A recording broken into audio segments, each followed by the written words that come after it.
I think there's kind of this balance that organizations are trying to strive between convenience and what is effective for the business. Because just because something is convenient, I mean, I have a lot of friends, for example, who work in a virtual environment, and it's just convenient. You don't have to drive. It's convenient for your kids. You're near your fridge. I have 2 dogs at home. I love hanging out with my dogs. I like going for walks during the day.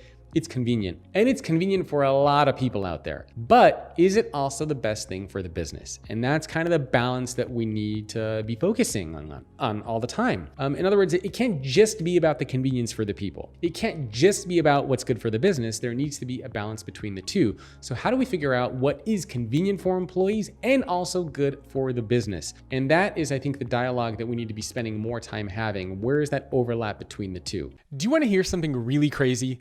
96% of the people who watch videos on this channel are not subscribed. Can you do me a favor and help me change that number by subscribing to this YouTube channel? Thank you very much. As far as how the pandemic personally impacted me and my family, we used to live in Northern California in a town called Alameda, which is between Oakland and San Francisco. And we loved it there. We never thought we were going to move to Southern California. I'm originally from Southern California, actually. And 15 or so years ago, I moved to Northern California because I hated it here. I thought Southern California sucks, traffic, heat, never coming back here again. Moved to Northern California, ultimately met my wife, and then she ended up moving to Northern California with me. And we loved it there. We loved the weather, we loved the people, everything was great. And then the pandemic happened. And during the pandemic, we saw all of our friends move. They lost their jobs, they couldn't afford to live in the Bay Area anymore. A lot of people just moved out. And it was very hard because we had 2 kids. My son Noah, who just turned 2, was born during the pandemic, but I had a daughter, Naomi, who is turning 6 very soon. And it was very hard because Naomi had to be home with us all the time. And we had no friends around. And it just became a very, very suffocating environment. You know, the beginning of the pandemic, you didn't even know if you could eat fruit from the grocery store. My wife was washing strawberries with soap. Like, that's how freaked out everybody was, right? And then one day we just kind of looked at each other and we're like, what the hell are we still doing here? We have no friends here. We have no family here. We have no community here. We have no help here. We need to look at moving back to Southern California because my family is in Southern California. I have some community here, friends, family here. So one of the big changes that we made during the pandemic, we moved back to Southern California after deciding that we would never, ever move back here. Here we are. And it ended up being one of the best decisions we've ever made because we have a lot of help now. My family's here. They help out with the kids. We have community here. We have good schools that are here. The schools where we lived in the Bay Area were terrible.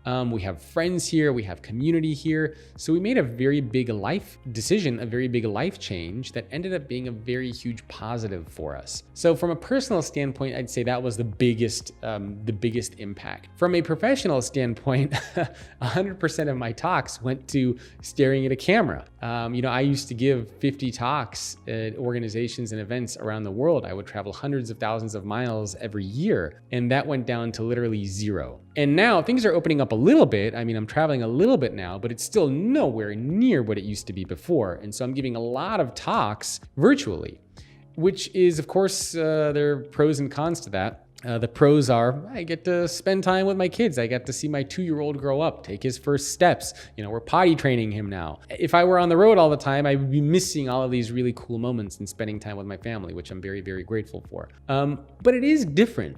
Right? It goes back to this theme of convenience versus what's more effective. Is it convenient for me to give like 3 talks in a day in a virtual environment instead of 1 that I would be able to give in person? Yeah, it's very convenient for me. Like, I'm sitting here in shorts right now, right? I mean, if I were on stage, I would have to, a nice pants, I'd have a shirt, I'd have to do my hair, I prep, wake up at 6 in the morning. Like, it's a whole other spiel, right? But is it more effective for me to give a talk in person or virtually? No question. If I give a talk in person, it is always going to be more effective. Where I can tell stories, where I can see body language, where I can, make connections with people, where I can see expressions. Right now, when I give a talk, I see nothing. I literally see a lens with a little red dot. That's it. And sometimes I have a monitor where I can see myself. That's it. I have no feedback, no information, nothing.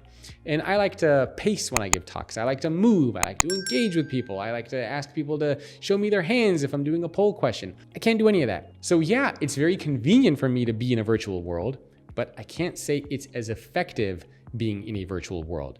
So that's been the biggest change, at least from a professional environment. But again, it's had its pros and cons. But we had our son during the pandemic, so I wouldn't trade it.